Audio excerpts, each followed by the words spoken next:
Welcome back. This is Wisconsin Shoe Guy. Today we're going to talk about the best shoes from 2022.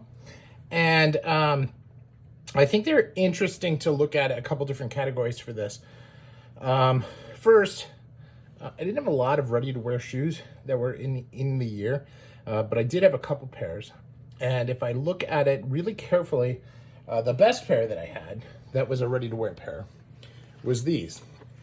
Now this is a pair of Edward Green Canterbury, and you can see they're a very, very clean shoe. The only problem with them is really in this area on the top of the welt. Here, if you look at the welt line here, it's very, very light colored, and then it gets dark colored in that one little area. And just to illustrate this, I'm going to turn on a light on my other phone so you can see it. Now when I first did this, I first did the unboxing of this, I thought that there was a fault in here and that there was something wrong with the welt.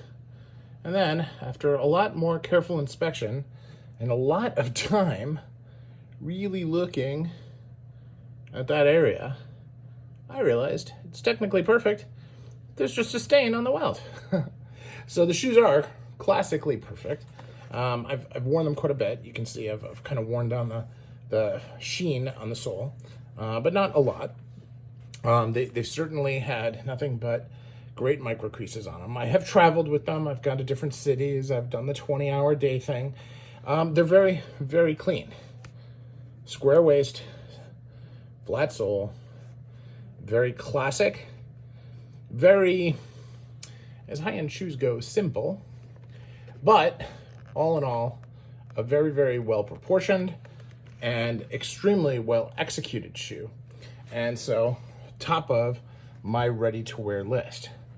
Now, when it comes to the top of the MTO list, it's important to note that I did a lot of MTOs this year. All in all, in 2022, I had 45 new pairs of shoes. Now, I did almost double that the year before. So some of these shoes are quite a bit more expensive. I also was a lot busier at work because I had a brand new team. But as I look at the shoes, what made the best MTO? As if we look at it, this is an MTO, that's an MTO, that's an MTO, that's an MTO, that's an MTO, that's an MTO, and that's an MTO. Pretty proportionate to the way that my journey was. But the best one by far is here. This is this Gaziano and Girling Thorpe, where I asked them to change the pattern here from a split toe with an apron to a faux cap toe. I changed the last, and then unbeknownst to me, the maker, who I actually met in person and spoke with, and he knew what I was going for, actually changed the pattern here as well as on the Thorpe. The facing is actually the material of the shoe, so if they do suede, they only do it in the little pattern here. But he did this exactly in the direction that I was looking at, but unlike the classic Galway, which the shoe is certainly inspired by, he took things a step further. He changed the proportion of how this flows so that it's much closer to the bottom line or the sole of the shoe, and really comes up with a new pattern, strikingly handsome and unequivocally different than the shoe that inspired it. Now, you may ask what that means, right? So here, hold on a second, and I'm going to get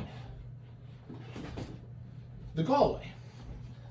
So this is the Edward Green Galway. Now you can see the chevron here is quite a bit further forward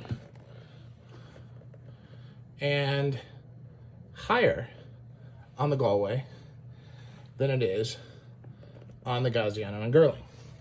And to me, this is the classic thing about MTO and the classic thing about really designing and making shoes.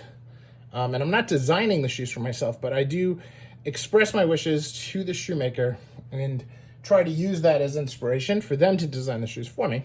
And here, Tony Gaziano really did something very unique. Now, I chose the leathers, I chose the patina. I asked for the sole to be a little bit firmer on the fiddleback, which I don't know that I fully agree with that they did. You can see there's still a square waist, very square waist, even though it's narrow. And they did a nice job executing everything. So very, except for the fiddleback, which we're gonna try again on the next pair. So something really, really exciting. Very happy about how that looked. Now, when we look at the three primary patterns of shoes that I have, the primary pattern is the Adleaide Oxford. Now, I wanted an Adleaide Oxford that was pretty different. So I came up with the idea of taking a skin stitch, actually with the material cut, but not cut all the way through, right? Reversing it. So they're doing the skin stitch pattern and creating this kind of ball effect along the pattern. Did it in the front, did it on there. I did not want it on the heels. So this is a hole cut that is cut and joined underneath to create this wonderful pattern. And this is in this beautiful Burgundy Museum calf. And this is from Acme Shoemaker. And they did just a classic job. You can see the waist here, very much next level. Very blind, very, very firm fiddleback. See how tight that is. You know, that's what you get when you pay, you know, a couple $1,000s for a pair of shoes versus a few hundred, right? So very much, very appreciative of the work that Acme did here. This also has the Acme toe tap, which I really like. So again, a great pair of shoes, a great pair of Adleides, and certainly something I'm very excited about. Now, split toes, I have to choose these. Now, this was a very, very hard decision for me because I had a couple of really, really great split toes. But I chose these. The one that was, I would say, the closest runner-up, which was really close to a tie, was a pair of Aurum level Meccariellos that he did for me, which are just beautiful, beautiful shoes. But this is a hero, Yanamigachi, and he did these for me. And I just find the pattern with the three eyes, the elongated toe like this, just a little bit more attractive, on the last than on the other. Not that there's anything wrong with the other, but I just find this to be just a scotch more beautiful. And he did an absolutely incredible job. Again, looking at the waist, much higher end. Okay, all done by hand. He actually sent me a workup of all the pictures of building up this fiddleback in the traditional way, which I did a whole video on. I mean, it's just very, very interesting. So now, field boot is my other primary one. And the field boot that I found the best was this one. And this is from Yearn. And this is in shell Cordovan, a very shiny shell Cordovan, from Novapel, which is the first pair that I have from them. Okay, traditional pattern. But look at this. They did a bevel on a rubber sole. Well, that's really cool. Hand stitched. Okay, which is very unusual in a leather sole. Take a look. You can see the stitch density there is very, very impressive. And also hand welted. Very, very gorgeous example. And also a really interesting mix of leather and suede. So I thought that was another one. Now, it's not my first leather and suede. Obviously, the other had there as well. So I wanted to point out, what is the best combination that I have?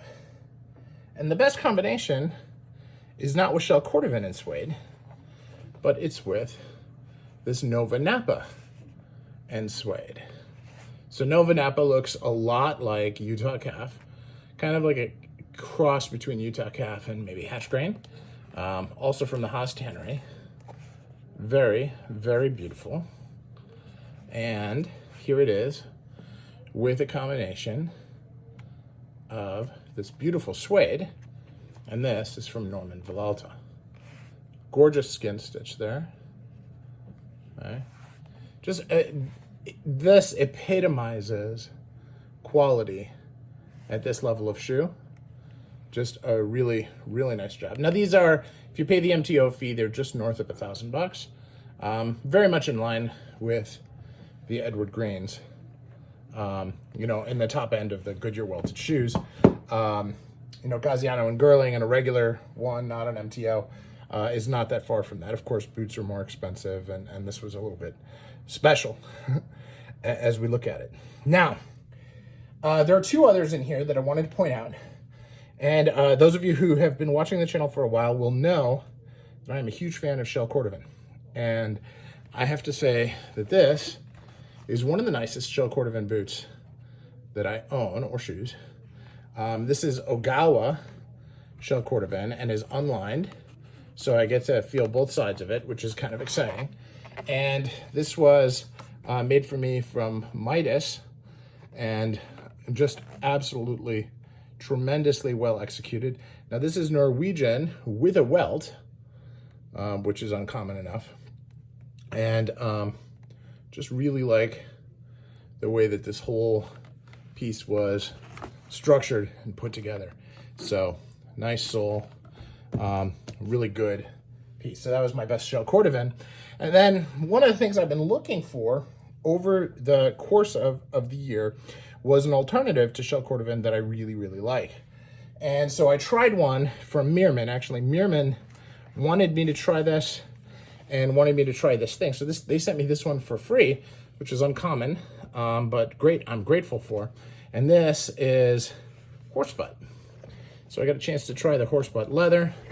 Of course, it's really nice. Feels very similar on this side to shell Cordovan, although it's not. And now shell Cordovan is from the rump of the horse, but it's the membrane underneath. This is actually the rump of the horse. And you can see that they did a 180 Norvegese on this. And, but they took the whole toe iron for the leather from the upper and sewed it in. So your first level to a midsole and your second through the outsole. So obviously done by machine. This is Meermin, but a gorgeous boot, a nice leather, and a great part of the collection.